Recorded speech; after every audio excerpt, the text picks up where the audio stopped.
We are back. This is our review portion of our media enterprises of Two Brothers at a Water Cooler. Yeah. I'm all over the place. We only do this for special occasions. Yes.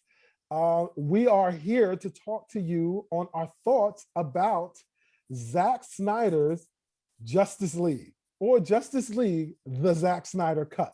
Hashtag it whatever way you want. The Snyder Cut. The Snyder Cut, yes. Or the Justice League for us. Exactly. So you can already see how we're starting out. Did we like this film? Loved it. I loved it. It was the fact that a movie was 4 hours and it doesn't feel as if you sat there for 4 hours is all that needs to be said. Oh, I saw it twice. I saw it. So just so everyone knows, I woke up at 3 a.m. Eastern Standard Time. Like a kid on Christmas. Just to watch this film. I mean, it's all we've been talking about throughout the pandemic. Mm-hmm. It's like, it's happening. It's happening. Yeah. This is one of the blessings from the pandemic. Exactly.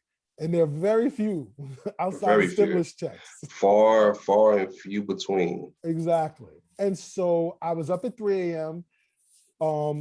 And just immediately started it. Did not even nod. Like, when you nod, when you're sleepy, falling back, nothing. All watched it through. It was an easy watch. Did not feel long. And I texted you as soon as I was done at 7 a.m. saying, I could have gone for 2 more hours. Honestly. I'm not going to go that far. Oh, okay. Well, I could have went for 2 more hours because as we were getting close to the end, it was like, I just want more. I just need more. You did it. You did have that feeling, especially when we reached to the end and you experienced another one of Batman's nightmare sequences. Right. He was like, damn, please don't end. Please don't end. Right. Please yeah, exactly. You were like, oh man, it's just getting good. Well, I wouldn't say that. It was just adding. Yeah, it was just adding. It's just like, don't cut me off here. It's like, I want to see this. You have so much more to give us, and it's just like, damn. Yeah. I think we should start from the beginning. What you immediately see, it's a different opening sequence. You see the continuity between Batman versus Superman and the Justice League. Right. How the film starts, we are seeing the death of Superman from Batman versus Superman, and the scream that he lets out as he's dying. That is the reverb is felt throughout the galaxy of Superman passing. Right. And as the reverb is spanning the globe, it activates one of the mother boxes. It's like, oh shit, we in here now. Exactly. Basically, what this was doing was broadcasting open season on Earth. Yeah, it's a bunch of suckers here now. Exactly. It was like, whoa, so there are no more Kryptonians? Okay, all right, let's do this. Because at one point, it was a bunch of Kryptonians, and then it was one Kryptonian, and that is none. It is time to go. You know what? That actually just dawned on me. What you said, it was a bunch of them. And then it was just because you forget. That was the safest.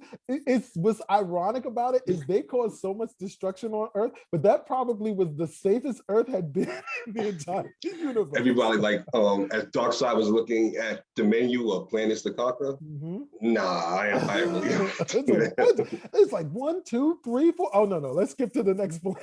It's too many Kryptonians there. Yeah, it's too many.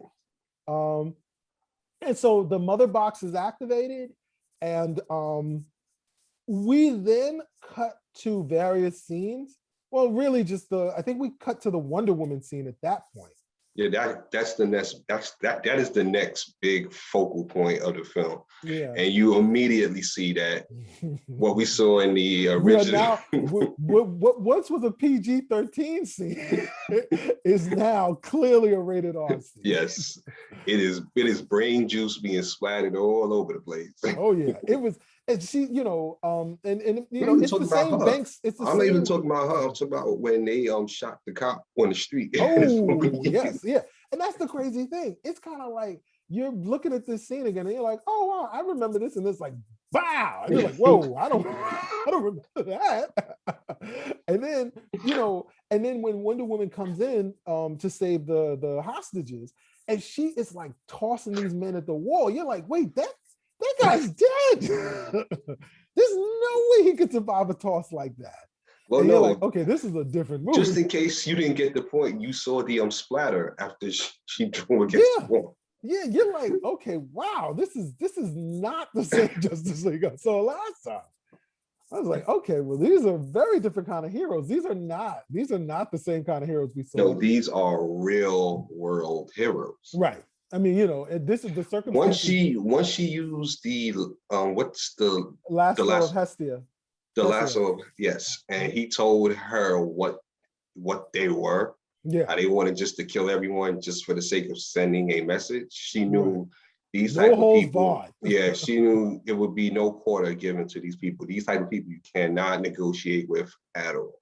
We don't negotiate with terrorists. So yeah. Not at all. Right.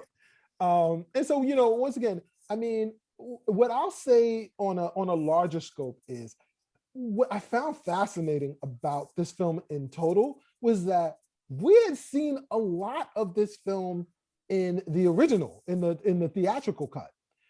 It's just that now we're seeing like it's just so fascinating how when you cut out certain pieces of these scenes, they lose all meaning. It's like you're looking at something out of context. It's almost like you're looking at a puzzle, but half of the puzzle is missing. Just these random pieces are pulled out of the puzzle, so you don't know what you're looking at. It makes no sense. But what we saw was the abbreviated version.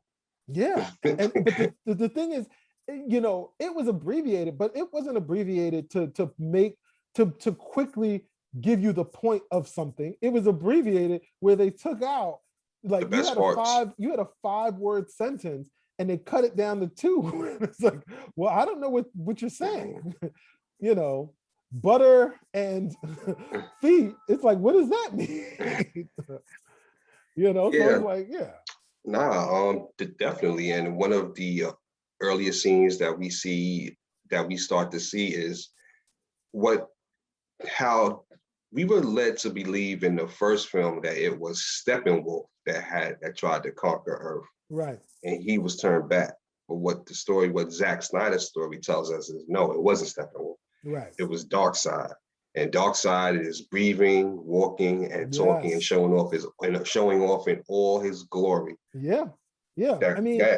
We were not given that in the original cut. It was just Steppenwolf, and he was a bit cheesy. Even the Steppenwolf costume design is for Zack Snyder's is a lot more menacing. Yes. Menacing. He was bigger. His voice was deeper. Like it was clearer. It felt as if a lot of his dialogue was garbled. Yeah. In the first one. And even the writing, like, and this goes for everything. Like they reduced all of that comic writing. And see, here's the thing with it was clear that Justice League, especially following Batman versus Superman, the goal seemed to try and make it like this lighter comical situation. And it's like, this situation didn't warrant comedy. Like when we saw like what the stakes were in the Justice League, the first one, they were smaller, but still the circumstances were there was an alien trying to take over the entire planet using these boxes, which we weren't even clear how he's going to take over the entire world with 3 boxes. But but in there was all this like kind of weird banter and comedy and fighting amongst each other. And it was clear that they were trying to emulate the Avengers because the Avengers do bicker with each other.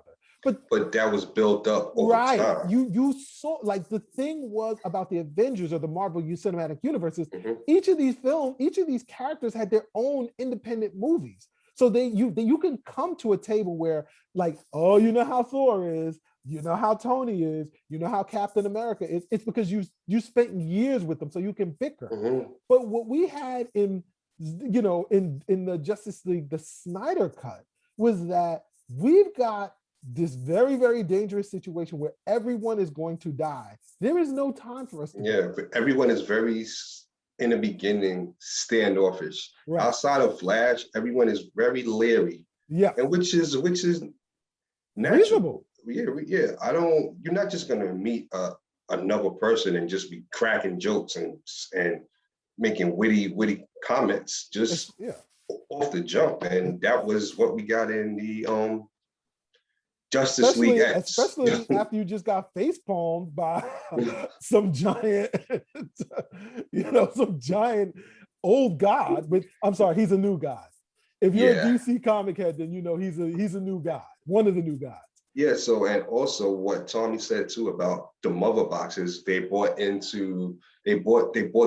concept of the anti-life equation, right? Yeah. Which is something wasn't even touched on when we watched in the Josh Whedon cut and we see the I guess you would say not the hieroglyphics, but the drawings on the ground. Yeah. That is the anti-life equation, which we had no idea. Well, unless you were an avid comic book reader or watched the animated films, you had no idea what any of that meaning was. It wasn't fleshed out. Nothing was explained to you. Right. And that makes a poor film. Like, you can't, and I mean, listen, I don't want to compare DC to Marvel because, like, they're doing different things.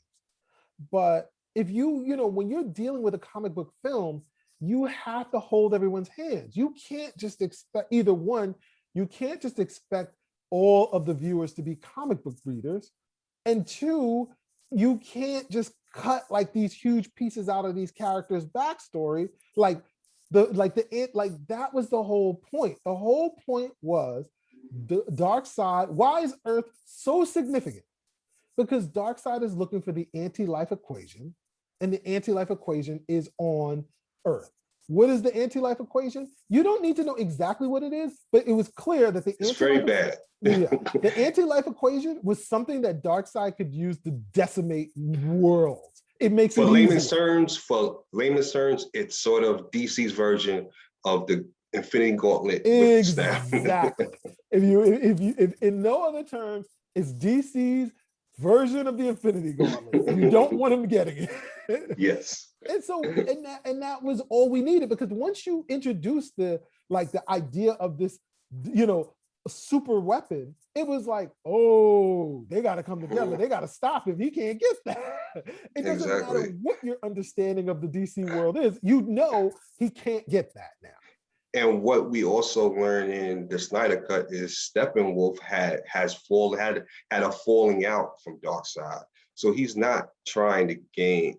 He's not looking to conquer Earth as a vengeful act. He's looking to conquer Earth to get back in Darkseid's good graces, which adds a lot more gravitas to his character. You understand his motivation.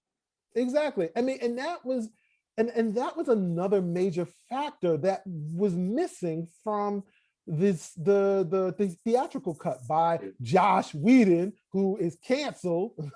And so now you're looking at this film and it's like every character, how hard it is to have a film have multiple characters and try your best to give them backstory. You empathize with each and every one of these characters to understand why they need to fight together, how they're going to fight together. It's difficult to do that. I mean, granted, it gets much easier if you're given 4 hours to do it, but it's still difficult to do that. Yeah, but the 4 hours is also a failure of Warner Brothers. They fell into that whole Kathleen Kennedy thing. They didn't really have they had an idea, but they gave Zack Snyder pushback. Right.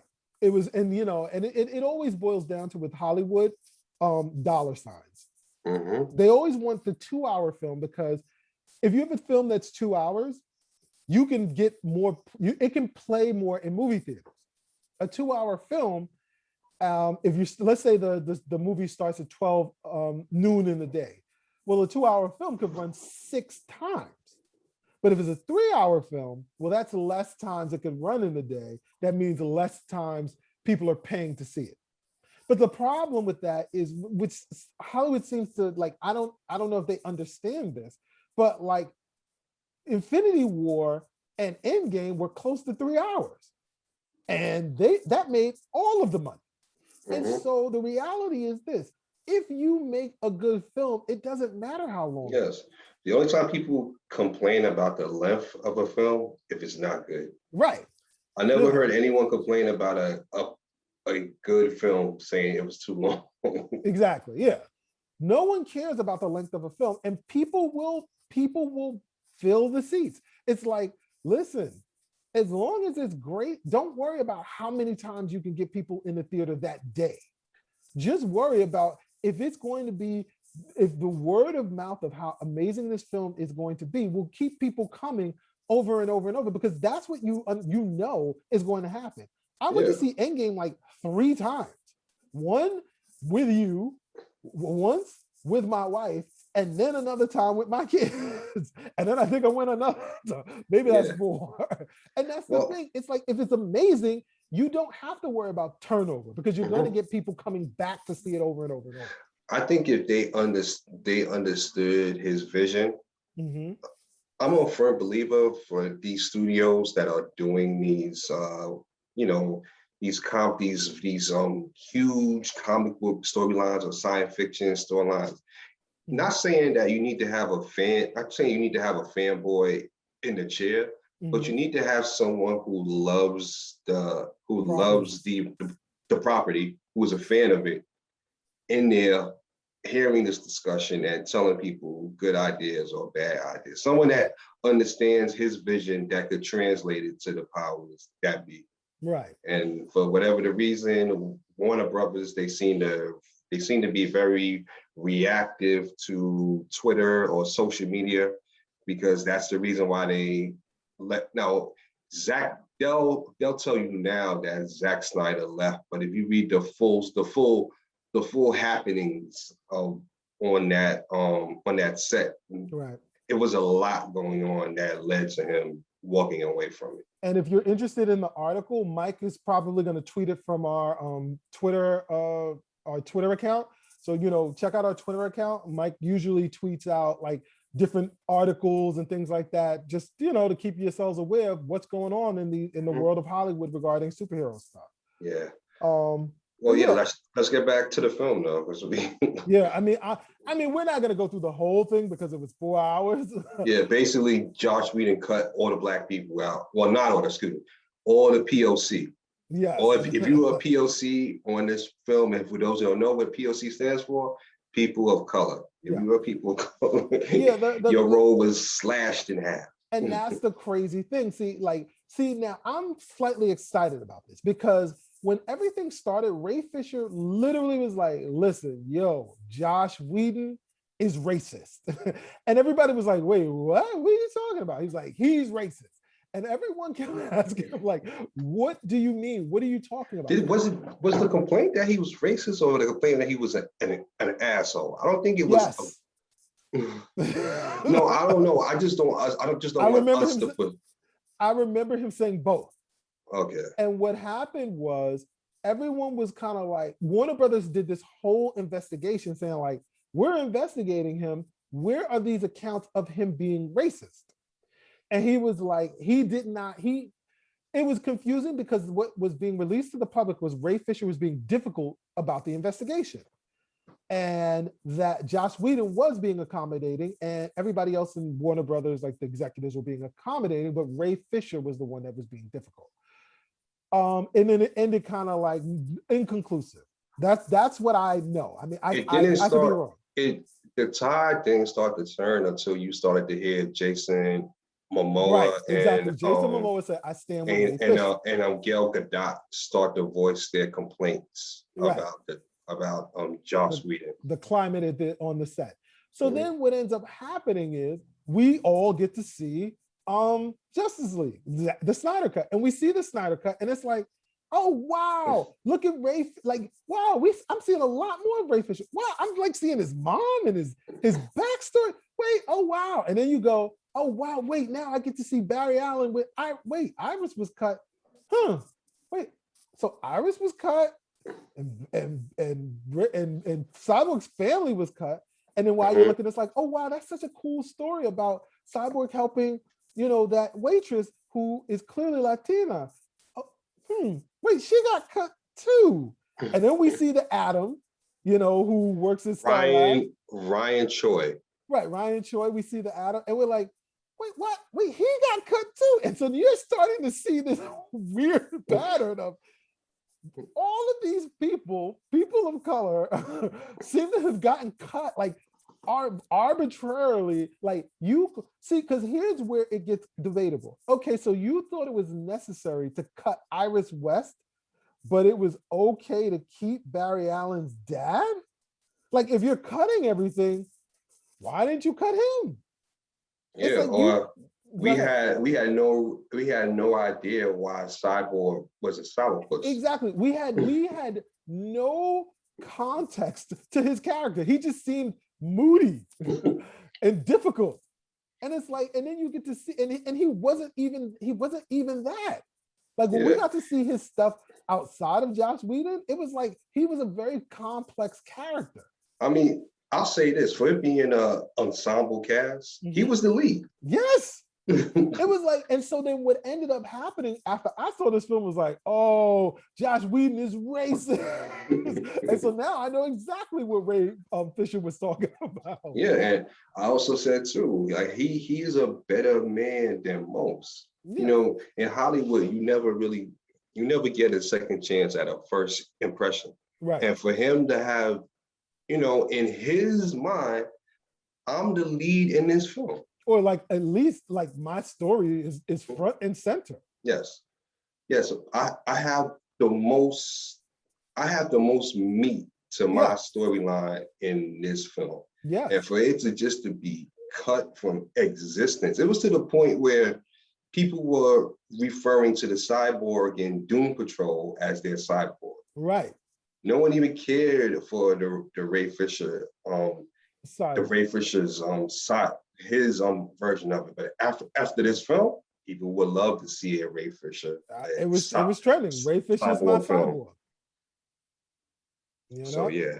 And so, so what I'm hopeful of, now mind you, I don't want anyone to lose jobs or lose money. I'm not about that.